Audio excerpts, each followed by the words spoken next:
자, 이제 전략 가겠습니다. 오늘도 목요일이니까 변함없이 MBN골드 김영민 매니저와 IBK 투자증권 분당센터 정경민 차장이 자리했습니다. 어서 들어오십시오. 네, 반갑습니다. 네. 자, 바로 넘어가서 정경민 차장의 오늘 전략 화면 볼까요? 어떤 섹터를? 무상증자 기업, 네, 요즘 뜨거운 이슈죠. 무증하겠다는 종목 누구인가?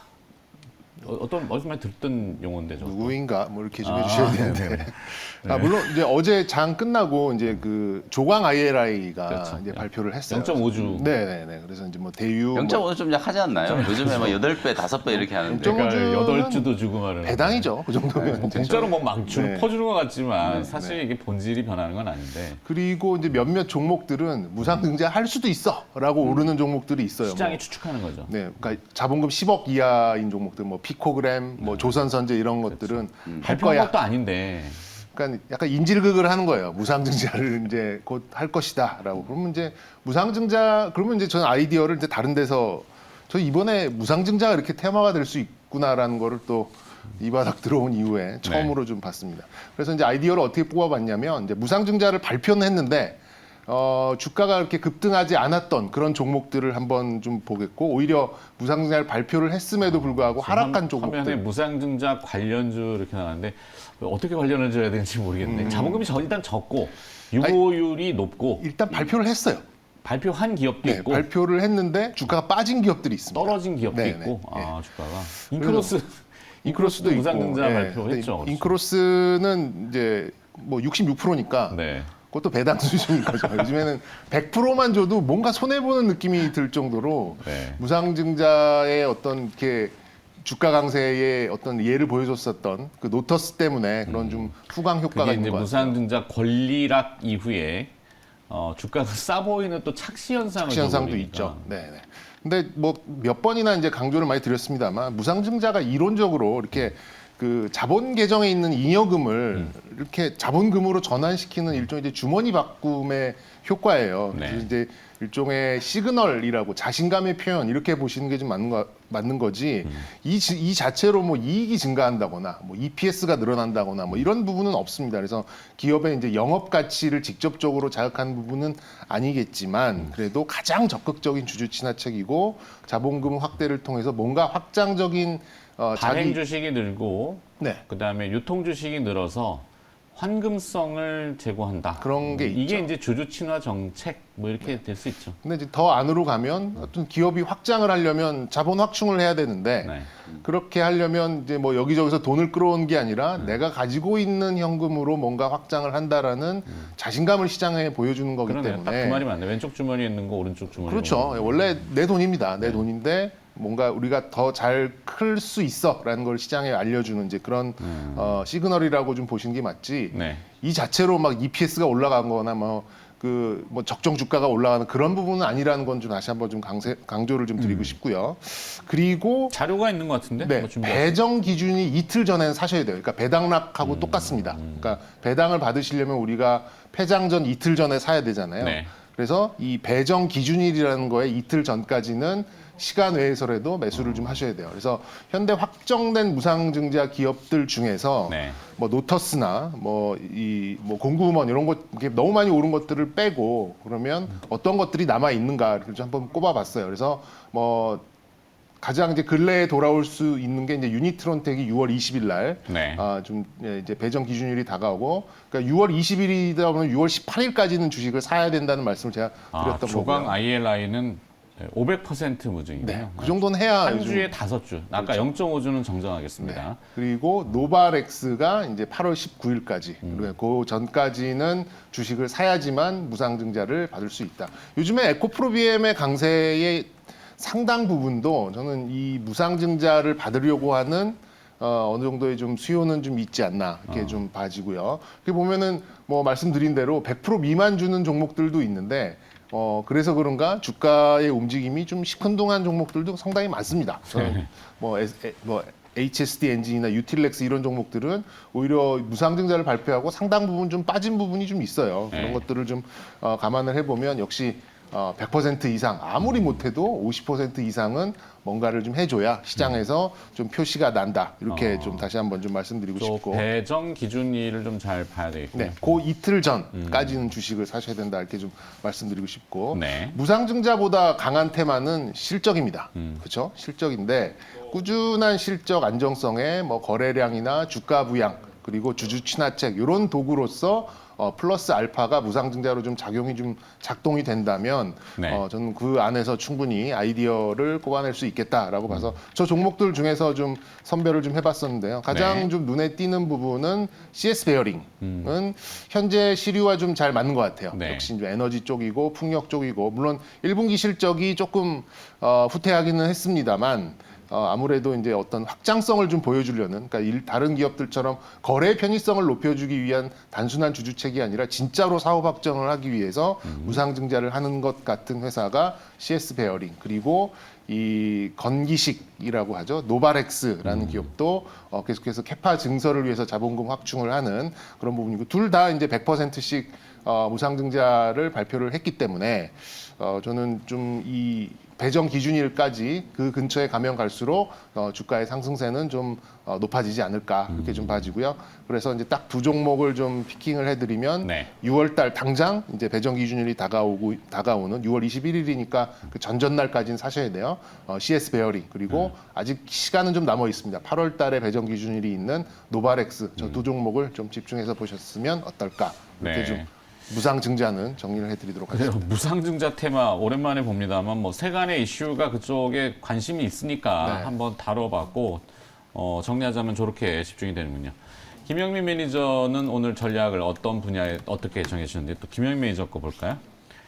자, 기술적 반등을 좀 노려볼 시점이다 이렇게 해주신 것 같고 바이오 USA 이렇게 뭐 바이오 쪽? 네, 바이오 USA가 지금 진행 중인데 아무도 관심이 없잖아요. 원숭이 도창으로 갑니까? 네, 뭐 아니 원숭이 대체 원숭이 투창하고는 도창하고 무슨 관련성들이 관련은 있는 거예요? 없는데 그 어저께 이제 상하관 미코바이오메드는 원숭이 투창 이제 진단 키트 아. 수출에 대한 가능성이고 아, 네.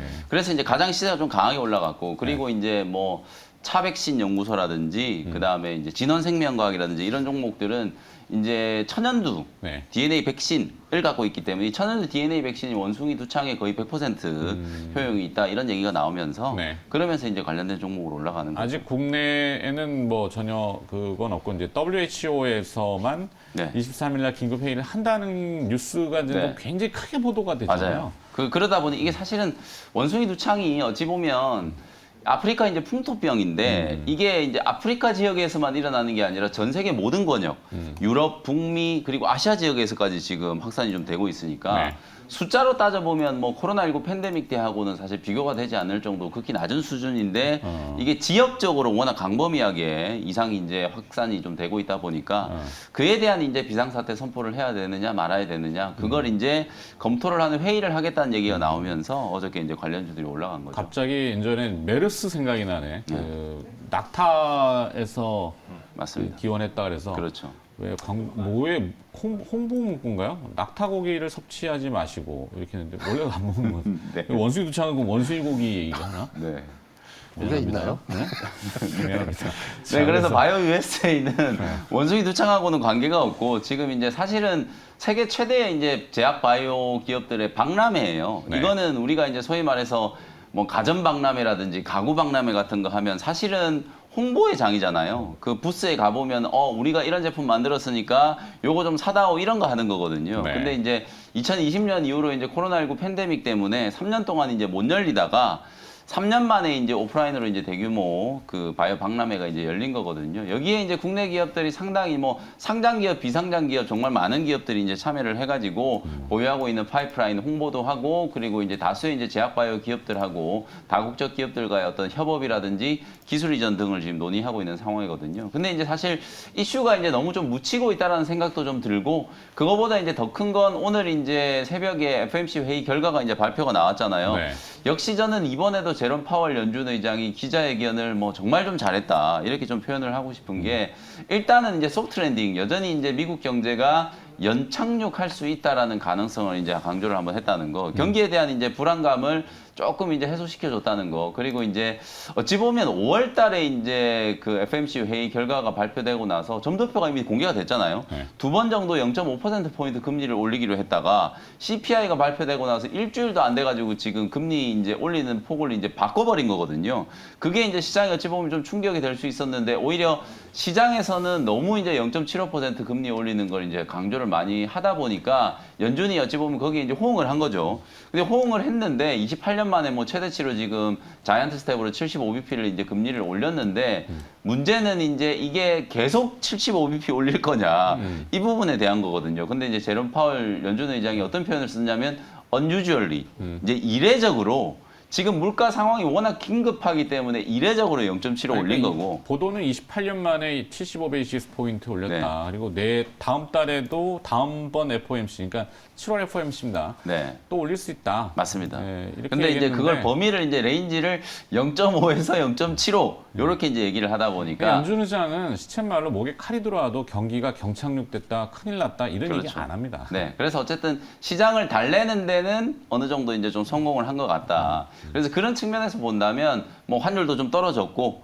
외국인들 틈에도 이제 조금 멈칫할 수 있다라는 그런 가능성을 보면 제약바이오 업종이 아무래도 이제 지수 민감도가 워낙 높은 업종이다 보니까 네. 좀 탄력적으로 이제 반응이 좀 들어오지 않겠냐. 주가가 워낙 많이 빠져 있는 상태이기 때문에 오히려 이제 그쪽에 조금 더 포커스를 두고 오늘 제약바이오 업종 저점 매수를 한번 해보는 게 좋지 않을까. 이제 그런 아이디어다. 요거는 네. 말씀을 좀 드리고요. 네. 그래서 이제 관련된 종목들은 뭐 어제 제가 말씀드렸던 메디포스트, 그다음에 이제 ABL 바이오, 올릭스, 그다음에 ST큐브, 툴젠 뭐 이런 종목들인데 사실 이제 지수 대비해서 정말 좀 많이 빠진 종목들이에요. 네. 이런 종목들을 이제 저점에서 한번 공략을 해보시면 좋을 것 같고 탑픽 종목을 좀 선정을 해드리면 오늘은 이제 ST큐브하고 툴젠, 뭐 유전자 치료제라든지 그다음에 그 유전자 가위 기술 이런 것들을 이제 갖고 있는 기업들이기 때문에 요 두 종목을 한번 관심 있게 눈여겨 보셨으면 좋겠습니다. 네.